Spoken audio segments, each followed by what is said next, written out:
Hi everyone, how's it going? Warning, spoilers in my Avatar Legend of Korra Season 1 review. Now, unlike, my other reviews, it's going to go a little differently. First off, I'm going to talk about characters, then talk about story, and then talk about the designs and the look of the show. First off, let's talk about Korra. Now, Korra is just really enjoyable. I like to describe her as kind of being like Toph if she was the Avatar. She's very headstrong. She feels invincible. She thinks she can take anyone down, and the story actually kind of goes through involving that is very interesting, including her trying to master airbending and relationship with her friends. Um, the airbending story arc kind of has like an interesting close that I will talk about later because I felt like it was kind of an ex machina at the end. Um, but besides like that, it did go really interesting with showing that she is getting a little bit better at airbending and becoming a little bit more spiritual. With her seeing visions of Aang doing something, and Aang trying to warn her about somebody, but she doesn't know who and what. And I thought it was really good. Korra was just an all around great main character of the show. As for her friends, Bolin and his brother, I think his name is Mako. Um, they're okay. Like Bolin to me is once again a really funny character. He's basically the Sokka of the show. Um, all the way to him actually calling the group the new Team Avatar, like how Sokka did in season 2 when he decided to call um, you know the group Team Avatar. And a lot of the people were like, nah, that's not good. But, eventually just became officially Team Avatar. Um, then his brother is, I don't know, there's just nothing really interesting about him. He's just the moody, badass guy. And, that's kind of about it. The moody, badass guy who, wants to be the best of the best. I haven't seen that in a while. Um, the only thing that really ever got me interested in the character was his relation with Korra and his girlfriend, who I can't remember her name. I don't know why. It's been a whole season. I can't remember it. But yeah, like that love triangle was actually interesting there. But I'll talk about that when I get into story. Then we have Korra's airbending teacher, Tenzin. Tenzin's really enjoyable in the show as well. Like he is trying to be the calm master, but well, it's just not easy with Korra. Like she keeps pushing his buttons. Like um, when like in the first episode where she's in Republic City, she says, it was your mom's idea. She thinks it was a good idea, and he's like, leave my mother out of this. And then we have the point where he's talking about Chief Beifong and the relationship that he had with her before he got married. Um, and he's like, he kind of gets into it. He's like, the relationship was good, but we drifted apart at some point. And I'm like, why am I telling you this? And like, I thought that was just freaking hilarious. He was just a really interesting character there. Um, and then we have his kids. Um, yeah, they're not really that interesting. They're kind of just there to be the cutesy kid characters, and his son is kind of annoying. Um, Sometimes I think his jokes are kind of off-colored humor for an Avatar series, but yeah, all the time he's just annoying. He'll probably get more interesting later in next season if there is a next season. Um, and as for his wife, there's nothing really interesting about her. It's his wife who's pregnant. So yeah, that's it about that. Then we have Chief Beifong. Now, Chief Beifong is clearly supposed to be the hard ass of the series, but they kind of show that there's more to her, like why exactly she has issues with Korra and her problem with Tenzin. About their relationship. I thought that was good. Kind of shows that she does learn from her mistakes. Like, she decides that we are going to do this while everyone else is like, no, we shouldn't do this. And when she does do it, something happens, which leads her to understand that what she fell in her trap and she needs to learn from her mistakes, which I thought was really good. Then we have you know, the girlfriend. Now, once again, I can't remember her name still. From after the past minute, a few minutes ago, where I said I couldn't, but I still can't remember. Um, well, like she's only really interesting in the love triangle part, so that's it. Well, also her relationship with her father, which showed up later in the show. Um, and now on, I want to talk about the villains. First off, the main villain Oman. Oman is just an awesome villain. Um, I'm really happy when the show started that they did not go with just another power hungry dictator. Well, yeah, we kind of got that, but Oman was the main villain who didn't want to just do this for power.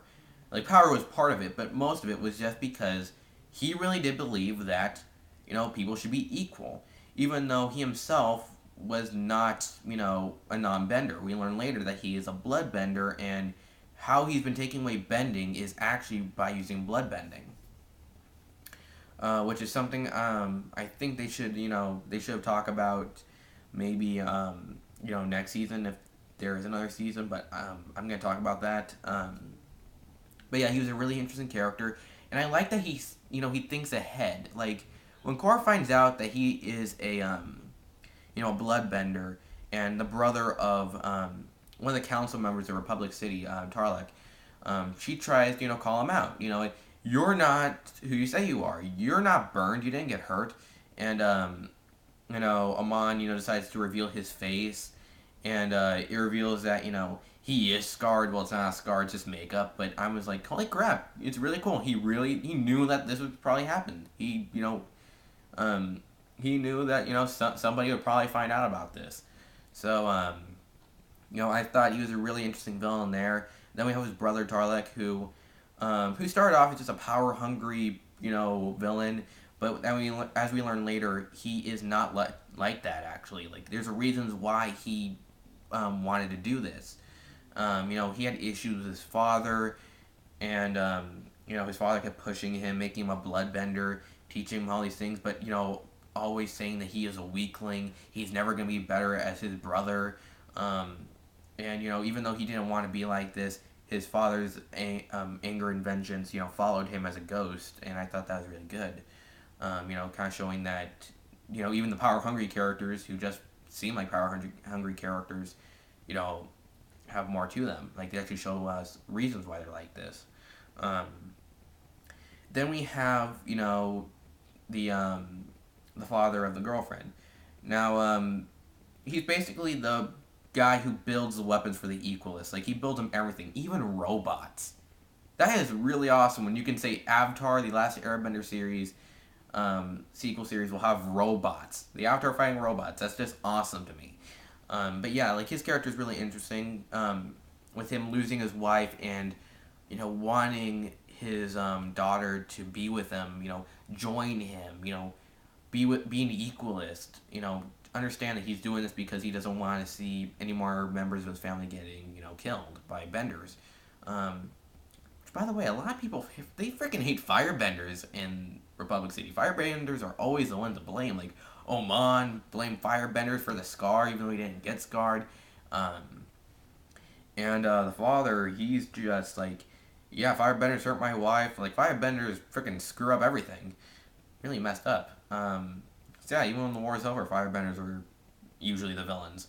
But yeah, like he does have a good reason, but it's kind of, in the end, he does kind of snap and realize and says, what, screw it, you're not gonna join me, so you know what, I guess you're a lost cause, which kind of has like a really sad ending to that story arc there. As for the Equalists themselves, most of them don't really have much character outside of the whole they hate benders and they blame them for their problems. Like, even Oman's second in command doesn't really get much of a character development. Outside that he was his loyal, second in command, he was loyal to him, and he was angry at Oman when he found out that he was a bender and, tried to attack him, and that's kind of about it. Which, by the way, we got a Darth Vader moment with that, with him wearing the mask and having like a dark evil reveal, dark and shocking reveal, not evil reveal, and lifting him up in the air with his hand, kind of like Darth Vader. Um, and most of it's all in his mind. Like, he apparently bloodbend was his mind. Yeah, like, besides that, the Equalists were kind of just, just minions. That's all they really were. Um, then for the stories are really good, and, they all had great conclusions. Which kind of makes me wonder of how exactly they're going to do season 2, because, um, you know, the whole love triangle seems to have a conclusion there. With Korra and her friend Mako and the girlfriend. Um, you know, their relationship kind of made clear that they're gonna be together. That love triangle is kind of over. Um, the whole airbending thing. She does become an airbender. She masters it. Oman is revealed. Like, they find out that he is, um, a waterbender or a bloodbender, to be more specific. Um, he even kind of gets killed off. Like, we don't really know. He'll probably be alive if they do season 2, with his brother blowing up the boat and deciding to just commit suicide. So yeah, that's actually kind of dark there. But yeah, like, the stories are really good, and I'm kind of just wondering how exactly they're going to conclude all of this. How they're going to continue this, because a lot of it's concluded. Like, Korra mastered the bending. She has all 4 elements. The relationship with Mako is, or Mako. Like, people are saying Mako, some people say Mako. I'm just going to call it Mako. And, are kind of just in a relationship now. Amon's defeated, as I just said. So, yeah, how the heck are they going to do this? Like, what's going to be the next season? She's officially the Avatar now. So I'm kind of curious what season 2 is going to be like. But I do want to talk about the whole bending issue, because, she does get all 4 elements, but in a way that's kind of weird. Okay, what happens is this. Oman, captures Korra. So, takes away her bending, except for air bending, since, she's the Avatar and all. And she beats him. After that, they go back to, the Water Tribe.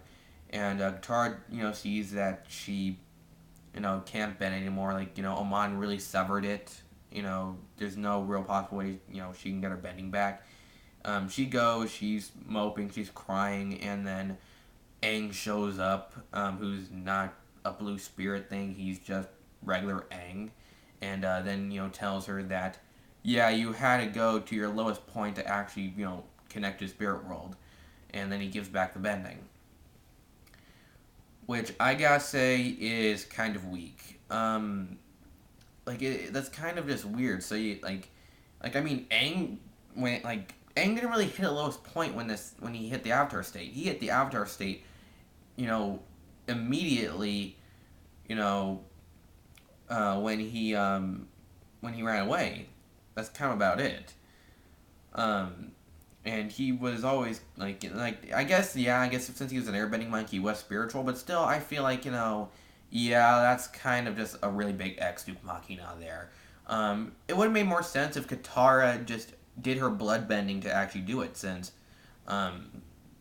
as we all know, she is, a prodigy when it comes to blood bending. So she can't think of maybe a possible way with her, using the blood bending to do it. I know she kind of banned blood bending, but still there could be some way of doing that. I'm pretty sure somebody could, learn how to, fix her. But yeah, I thought that was that would have been a lot more believable than what just happened. But I guess I had to just have Aang in there a lot more than, they did.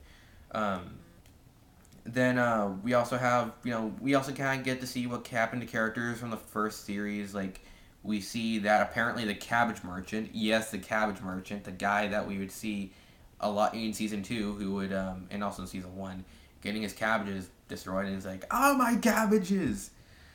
Yeah, he apparently got a big freaking thing going in his life when after the series ended. He became the freaking leader of a corporation. That's a big deal.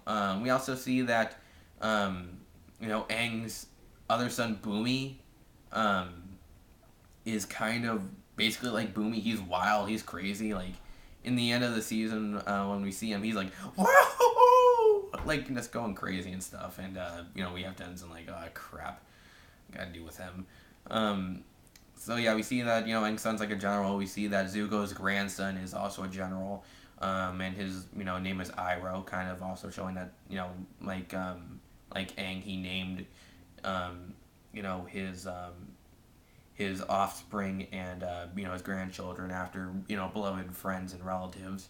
Um, and it was kind of just cool to see what these characters went through after the series. Like Sokka was one of the first council members in Republic City. Um, and I and which by the way, Asaka, even as an adult, even when he became like the leader, he was still kind of funny because he kind of rambles on about um, how he defeated Combustion Man with a boomerang in the first series.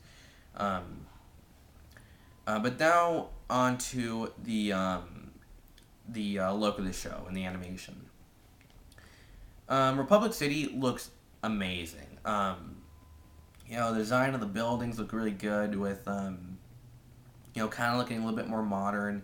They have cars in there, which I kind of thought was a little weird at first, but I kind of got used to it.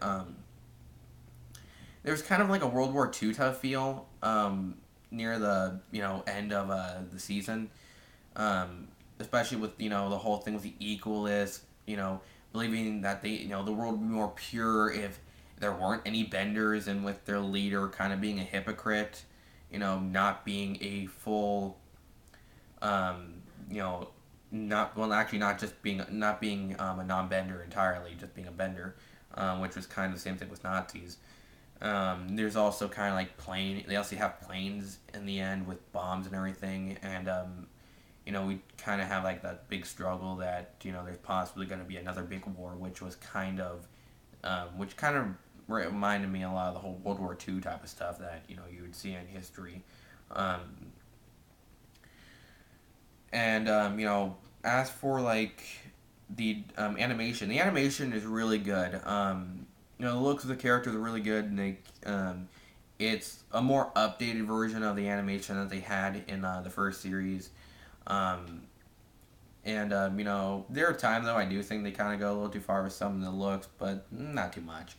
Um, the one that really does annoy me though is the opening when they recap stuff. Um, they kind of have like this like guy on the radio talking in this type of voice, talking about what happened in the last episode, and I'm I just get annoyed really fast when that happens. Like, I would have just preferred if they just went with what they did in the first series, where they just showed us what happened. I know it's it's getting a little bit more modern, but still, it's getting ridiculous. I thought that was a little ridiculous. Um, but besides that, I really love the animation and the design of Republic City. Um, and Legend of Korra is really awesome. It was just a great way to continue the Avatar storyline. Um, I am really curious of what's going to happen next in the show, if they do continue with season 2. What they're going to call season 2, is it going to just be book 2 air? Um, but who knows. I hope you like this video. Please write a comment. Goodbye.